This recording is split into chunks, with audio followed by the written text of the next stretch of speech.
Okay, so I've now run a long ruin simulation. I decided to do it like this. So uh, I will check from the initial capitals going from 1 to 25. I always try to play 100 games, and the number of experiments I do is 500. So that means that the result of the simulation will be a number of the form n over 500. So of course this is not super accurate. And then I put the data out in a file that's called long ruin out November 20. So it should be here somewhere, long ruin out November 2020. Oops, try again. There it is. So maybe get this to be slightly bigger. So you can see this is what my program spat out into a text file. And there's an important point, and actually there's a mistake in the book that I just found now. And that is that when you have a program like this that generates data and puts it out on a file, then in order to save time, because it takes time to start um, the operating system in order to print something to a file. Maybe not so much these days, but in the old days where you would have to start a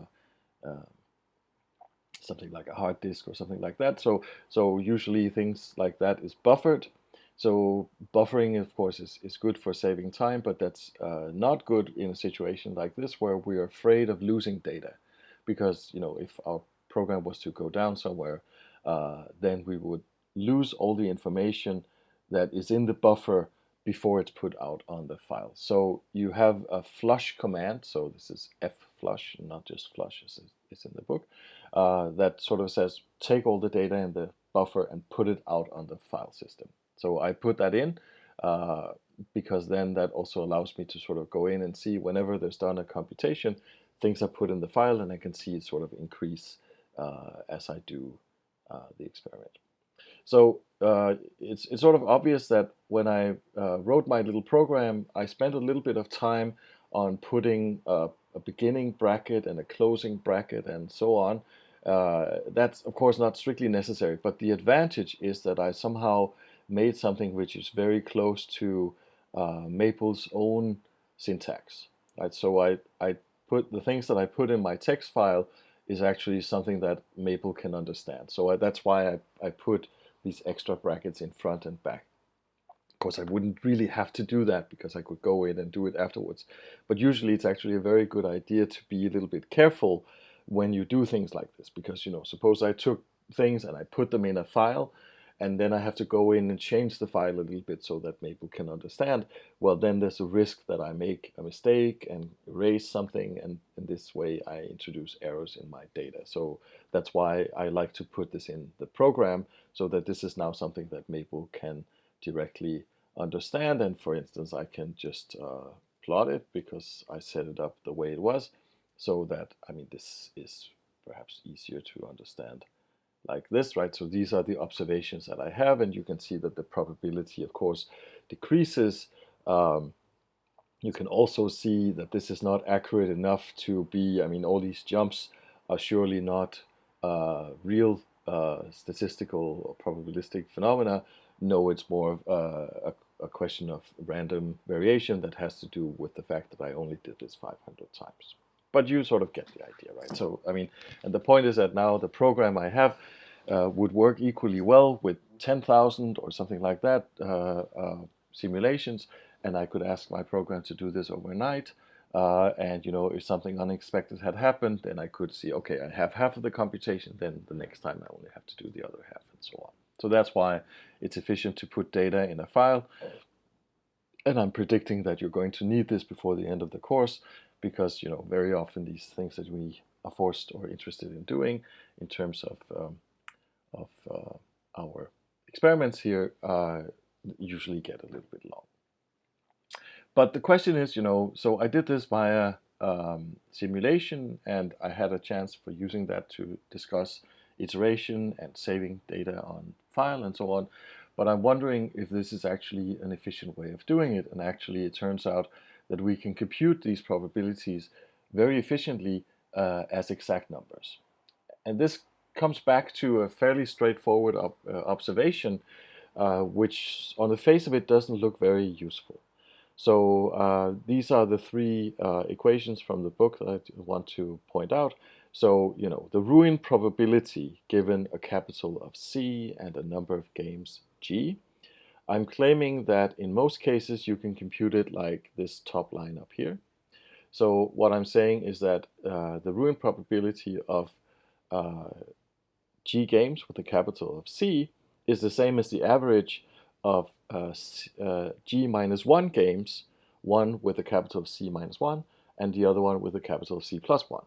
And that's of course because if you go in and play one game and now you're asking what is the probability that you'll go broke, then that is, suppose you won, then that's the probability that you play G minus 1 games with a capital that's one bigger.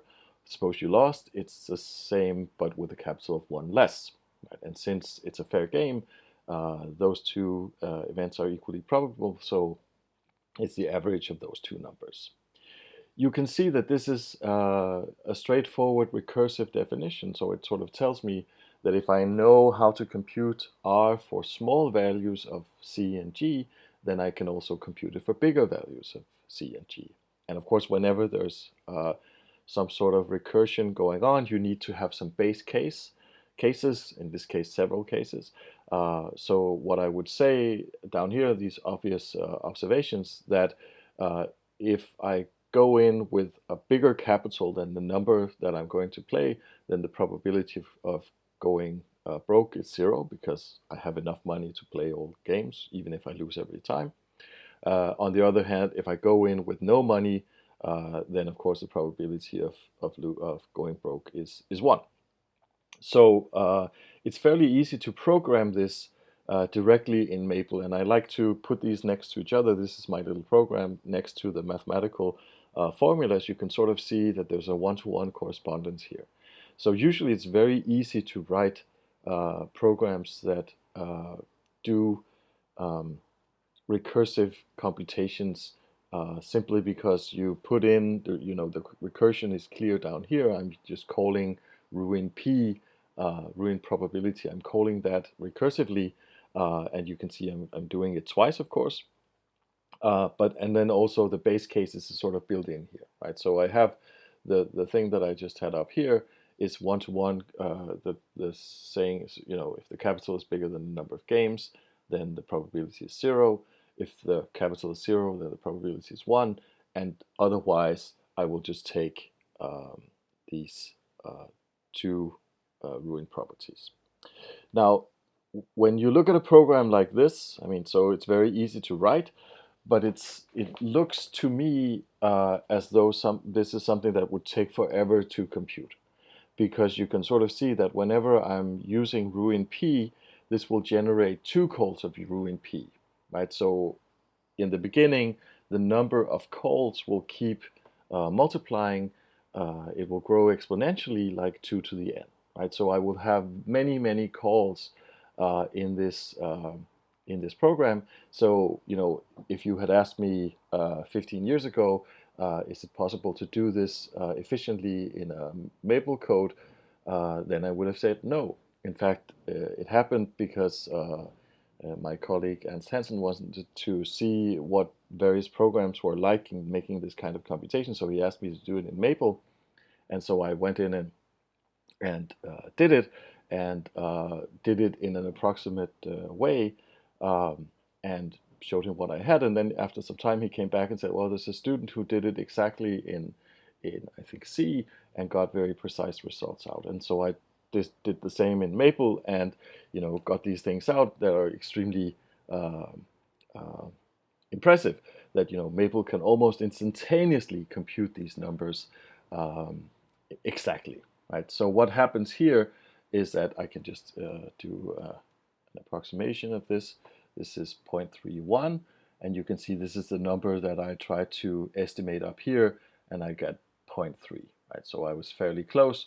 But the point is that, you know, I could actually do this exactly in Maple. Now, how is it possible to do this so quickly?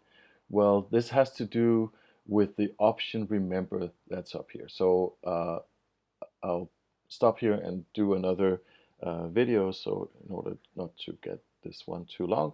But in the next video, I'll explain how that works and why this option remember is so important.